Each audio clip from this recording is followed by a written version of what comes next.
started with the usual, somebody noticing that you're hitting the pots and pans, you know. And then eventually my father bought a set of drums for me. It wasn't a great set of drums, but it was something to save the pots and pans.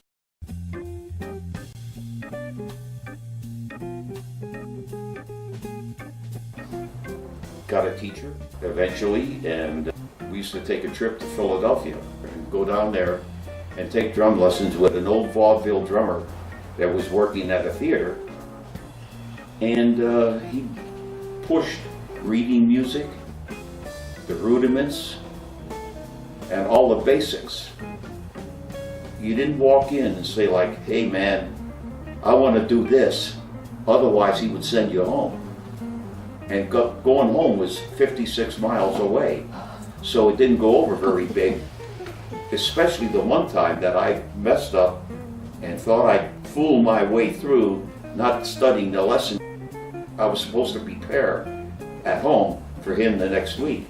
He called my dad, who was upstairs, and said, you go back home, he thinks he's gonna fool me, but he's not ready, and told me to leave. My father was thrilled, driving the 56 miles back home, but things got a little bit better and a little bit better and everything like that. And then I ended up on, there was 3 shows at that time. One was called Coast to Coast on a Bus, which was done with a woman named Madge Tucker out of New York City. And there was the Horn and Hardart Children's Hour in Philadelphia and the Horn and Hardart Children's Hour in New York City. So I did all 3 shows, and that led to auditioning for a traveling show which was called the Horror Sight Show. I finally ended up on that show as one of the contestants, etc., along with Al Hurt, and I ended up working with Dick Contino, who lives right here in Las Vegas. I was on that show from the age of 7 to about 9, somewhere in there, and I'll never forget, when you have a man that's out front and his name is on the product, there's not a lot of room for mistakes. And I bet I did almost 2 years worth of shows. And we were in a place in Kentucky, and I was supposed to, at the end, when they had the reprise for all the people that were part of the show, I came on from the left. Well, I went around to come on from the left. There was no stage door. So I'm messed up right there. I can't get to the stage. I have to come all the way back around. But in the meantime, Harsites is out there saying, and from Allentown, Pennsylvania, Tommy Check, you know, and I never did make the reprise. And after all of those shows, he comes off the stage and looks down at an 8.5-year-old kid and says, don't ever embarrass me like that again. But like I say, there was no room for messing up. So I did the show, and I finally got to the end of the rain and everything. I was out on a show featuring myself and Dick Contino, and we traveled on a satellite show. But once that all petered out and everything, Al Hurt went back to New Orleans. I went back to junior high school and everything, which was a treat, because kids can be very cruel. And when you gain some notoriety that they don't have, they have a unique way of rubbing it in your face and everything to make you feel bad that you did something that they will never do. Whether it's jealousy, whatever it is. But I had good times and bad times after that. But I finished high school, right, and then I went into the Navy. We went to the Navy School of Music and ended up, after all of that, in Japan for 2 years. And then I came back to Pennsylvania, and then the next part of my life started. I went to New York, and New York scared the dickens out of me because it was so fast moving, and I wasn't ready for it. Because I come from a small type environment to this massive place, and it'll eat you alive if you're not ready for it. So I went home and I applied and went to Berklee School of Music then for 2.5 years and majored in composition. And that was the start of the new thing. I didn't finish, wish I would have, but I got a call from a band leader down in Hot Springs, Arkansas, which was right smack dab in the Bible Belt, and the people there hated the fact that they put casinos in. And that was an experience. Not only was the band leader a little bit off kilter, you might say, because he swore just like the guy from Whiplash. I had my own Whiplash. He swore like that, and I finally had to get out of Hot Springs, Arkansas. When I saw that film, I wanted to scream, because I know that if I was sitting in an orchestra, which I was at that particular time, with a guy just like him, there would be major problems talking to people like that as part of your band. And that's what this man did. And I finally told him, we were playing the show with Slapsy Maxie Rosenblum. He was an old boxer, heavyweight boxer, I believe he was. And Slappy Maxie was a little slow from getting punched a lot, but they put chorus girls around him and everything and build a show around him. Anyway, the show's about to start, and after telling this orchestra leader, curb it with the language, I don't need you coming down on me like that. I told him, finally, I said, next time you blow up like that, I'm out of here. 15 minutes before the show is supposed to start, he blew a gasket like he'd been doing, humiliating not only myself but everyone else in the band at different times. I got up, walked out, and never came back, and my drums were there, and the show started, and there's no drummer. And I had to get out of Hot Springs, Arkansas, fast. So my drums are in Hot Springs, and my body's in Allentown, Pennsylvania, and my father is on the phone trying to get someone to pack the drums up and send them home to me, which eventually happened. But I went back and I went to New York. I had some friends, and they were doing well in New York. So they had a chance to open up some doors, and they did for me, and I started doing stuff here and there and everything, and eventually ended up at the Copacabana. And I was there for a couple of years, and one night the manager was standing in the back, and Edie Gourmet was on the stage. And I had just played the front part of the show, and now she's out there, and I'm listening, and I listened for several days. And I always liked the way she sang anyway. I don't know what made me do it, but I went up to the manager and I said, "Hi, I'm Tommy Check, just like to meet you," and everything like that. And he said, "Oh," he introduced himself. And I said, "I just want to tell you, she'd sound a lot better if I was playing for her." And for some reason or other, I get a phone call. "Why don't you come over to the office? We want to talk to you." And from that time on, I became part of the office with Stephen Edie and Diane Carroll, Florence Henderson, and Julius LaRosa, and several other people. And one thing led to another, and we ended up doing a Broadway show called Golden Rainbow, and I took the shows 1776. Both of them, I ended up doing the Tony Award show way back then at the Shubert Theater. But here we are, New York City, and we're working at Caesars, or we're working at the Sands. So I figured, what the heck? I'm coming out here from 1964. 1969, I decided to move to Vegas, because we're working in Vegas more than we're at home. So I moved to Vegas, and now they start working more around the New York area.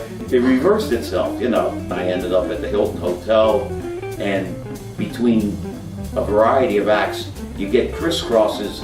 That one act is saying, like, look, are you with me or are you with them? Make up your mind. So I finally had to just like settle in Vegas and became part of the Hilton house band there for a long time. Even though at that time it was Joe Curcio was the leader of the Hilton band. He had come out previous and started up at the Bonanza, a rustic type of hotel situation called the Bonanza, right next door to what is now Bally's. Now that's all knocked down. He finally went over to the Hilton, and I moved out in '69. At that time, you couldn't work. 90 days was the thing. You had to be here 3 months to put your name in established residency, etc. And then you could go into any hotel you wanted to after that. So I ended up, someone looked at me and said, God, he looks great. Paint his face like a clown, give him a bass drum, and let him walk around the convention center, the old convention center. It was great. And that was one of my jobs, to take up the 90 days. And eventually, Gene Kelly finished at the Hilton, and I started up with the next act. But I eventually ended up with Ann-Margret.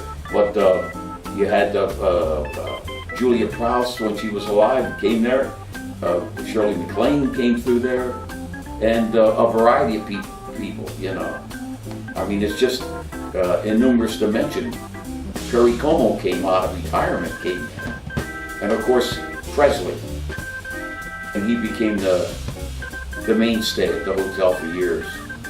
There was a variety of people that I worked with.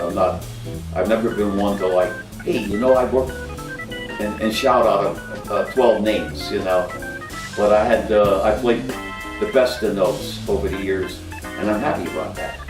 I remember Tony Bennett singing Smile when I was with him.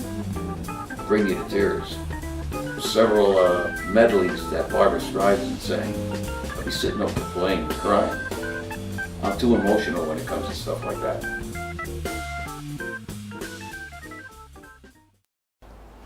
Barbra was a joy to work with. I mean, she had a medley done by Klaus Ogerman, who's a brilliant writer from Germany. And Klaus did this thing on My Buddy and It's Over, and put the two songs together.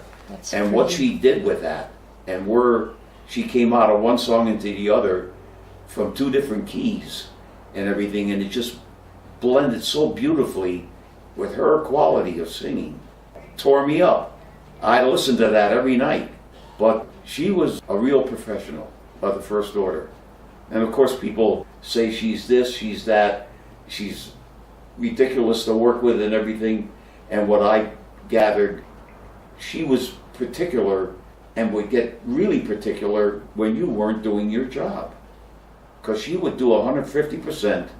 All she wanted from you was give her 90%. Thank you, take care of business. And if she had a blackout or something and it didn't happen, that's when she would get a little bit peeved, And you can't blame her, because you're sleeping killed the moment. And with Streisand, you don't kill too many moments. Bob Anderson, the show that we just finished, I was at Circus Circus, working at Circus Circus, and I'd been there 18 years. And Vince Falcone called me and said, we're doing the show, because I had done several concerts with Clint Holmes and with Bob Anderson at the university with the symphony, and enlarged by what I call the hot band section, saxophones, trombones, and trumpets, playing in the jazz vein rather than the classical vein. But we did a presentation of An Evening with Sinatra. Then I was thinking, if I start getting involved, running here, running there, for one night and everything like that, while I only have a few days at Circus Circus, it may jeopardize that. So I turned down some of those things. Well, it turned around that they did a big presentation at the Venetian, and then for some reason or other, the drummer that did that, because I had turned it down, wanted to do something else. So Vince called me and said, we're going into the Palazzo with this show. It was rather unique because Bob had this makeup guy who had done Phantom of the Opera and things like that, where he's using latex and changing people's features and all that. Well, he had a face every night. Bobby would come in, because I know I'm always early for a job. I don't like to be late because it's happened, and it's very embarrassing to walk in at the downbeat, So I'm always there an hour and 15 minutes before the show even goes off, because I use that to warm up for starters. Anyway, Bob would come in and he'd go downstairs, and an hour later he had Sinatra's face on. You look just like Frank. and he's behind it. It's all latex, hair and all. And it was really rather unique how he did this. And of course he's one of the master impersonators, and he did have Frank's voice down. So in all his mannerisms, I mean, he did hours of studying arm movements, hand movements, how he walked, how he did this and everything like that. And then of course, using his voice with the face. When he walked out, you swore to God Frank walked out. And it was really unique. Now the music itself, Vinny had a whole slew of arrangements that he got one way, shape, or another from Frank and his people, etc. So you're doing Frank and almost like Frank is there. The Great Mysteries of Life, we were there for almost a year, and somebody decided that it would be fashionable to close the show 2 weeks before Frank's actual birthday. And why? I haven't a clue. Why would you be there almost a year and close right before why you came in there in the first place? Doesn't make a lot of sense, but nevertheless. So we closed the 28th. On December 2nd, I decided to have a medical episode, which I think I had 2 or 3 while I was actually playing the show, and didn't recognize it at that because I'm moving and all that. And it wasn't until I actually sat down that one of these things started again, complete blockage of a vein going to the heart, yeah. But anyway, yeah, that was a rude awakening. But thanks to my daughter, I'm still here. But Steve and Edie, the best. They could make you believe that the argument they're having on stage just started at that time, and they made everything flow, you know. And she was extremely talented. Steve was exceptionally sharp and witty. I mean, he could drop lines and everything, you know, right off the top of his head. It was terrific, terrific. Dean Martin was that way. That one of the best timing of a comedian could have. He had it. He could drop a line at the most appropriate moment. Wait a second, rush a second, but when it came out, it was right. Otherwise, it fall flat. And he had that knack, and he had the look, you know. Milton Berle had that look on him. He'd say something. I remember we were with Milton Berle and Steve and Edie were at the Westchester Music Fair in New York City. And the waitress comes over, and I'm sitting, Milton comes down, he sits down, we're gonna have breakfast. And I'm not like a buddy with Milton. He's known 8 million people. I'm just a drummer with Steve and Edie, but we happen to be at the same table. And just when the waitress comes over, he's like looking this way, and he makes a move, and he looks up at her and says, "Check, please." And he hadn't ordered the Top Gun thing yet, but his look and his way of delivery and everything like that, you're falling on the floor. And the waitress, the look on her face is priceless, you know? Then when we're finished with breakfast, we look out and here's Milton helping an old lady across the street. I mean, he's just that type of comedian, you know? Anything for a laugh.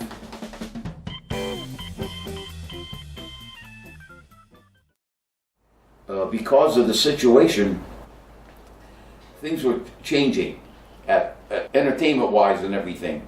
And Joe, he had both places, the Flamingo and the Hilton. So I ended up playing the show at the Flamingo for a couple of years. And then the strike hit. And we got a chance to see other unions cross our lines. And in the meantime, they're saying, "Oh, we're with you. You know, we're going to support you." And then they settled, got their contract, and back to work they went. And here we are, hanging. It was strange, you know. All of a sudden, they're going to do everything with tape. And somebody missed the signals because they really hung us out to dry. You know, all we heard was like, "Don't worry, man, solidarity. You know, things are gonna be fine." And the next thing we know, the opposite happened, and we were all out. And then for quite a while,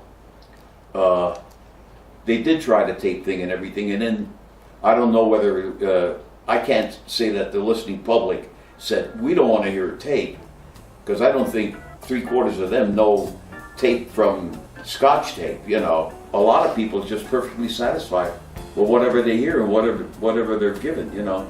When that happened, it created a twofold problem. Number one, you're out of work. Number two, when the work finally started picking up again, a lot of the quality players went elsewhere. So now, when we were doing the Palazzo show, I said to Vince Falcone, who was the conductor of the show, I said, do you hear what's going on here? There's like, it's not up to your quality that sometimes and everything. And he would say like, what am I gonna do? There's nobody around. And Steve Wynn had the big show over there, so that's two big orchestras. That doggone near took up all of the show quality players right there. And there was a big group of people here at one time, you know. I'm not an authority. I don't think for some what is junk could be the best thing they ever heard. But I really do think there's a correlation between what people have dubbed the dumbing down of America to what people are listening to. They've instilled a laziness approach to so many things that while we're watching the big bands and even larger orchestras diminish, you got a group of people that are running around praising a four-piece group that plays three chords. They are also the same people that don't want to do homework, don't want to be disciplined, don't want to go to school or study. So it's a lot easier to understand three chords than it is Stravinsky. And it's just gotten, over the years, I mean, so many of the musicians don't realize that the blues they're listening to, somewhere in there is Bach. Because if you analyze Bach, he's going through the cycle of 5 changes in his fugues. And what do you think is part of the changes of the blues, if you want to use alternate changes? The cycle of 5s. A perfect example, a young guy came up to me and he said, I was listening to you play and everything like that. He said, do you know the song, say hypothetically, My Funny Valentine? I said, yeah, I know that song. He said, yeah, I'm learning to play that. I said, well, that's good. But in my mind, I'm thinking, I never said that in my life. I go into a record date, and I remember we did one across town here. There used to be a recording studio down by the railroad tracks, and you had to stop because the train was coming through. Anyway, but we went in there, and there was a guy who he just wanted to hear his music played, and he'd sit at home and write all these arrangements, and then he would get the best players. Now, you don't know what the songs are. We recorded 28 tunes in 2 days, and most of them, because of the quality of the player, were done in one take. Now you hear some say like, they haven't put out an album in 2 years, and the new one, they've been working on it for the last 4.5 years, and it's almost done. Are you kidding me? I mean, that's ridiculous. The norm was, in New York City, time was money. And you had 3 sessions for one album, 4 tunes a day. And you never saw the music before. So when someone walks up to me and says, do you know the song My Funny Valentine? Well, yeah, I do, young man, sure. Yeah, I'm learning to play that. You're kidding. I'll play My Funny Valentine in 7 different ways and never see the music before. And you're just learning to play that? That's what I'm talking about, where they've lost it. That's why the 4-piece group, in many instances, is still hanging on. Simplicity. Don't have to listen. Don't have to work to understand. It's just that when you have experienced a lot of the great moments that you happen to be part of, and then watch it deteriorate to such simplicity that you're like, You gotta be kidding, you know. You wanna say you've come a long way, but boy, I'm telling you, I don't know. With a lot of stuff, I don't know if it's really come a long way.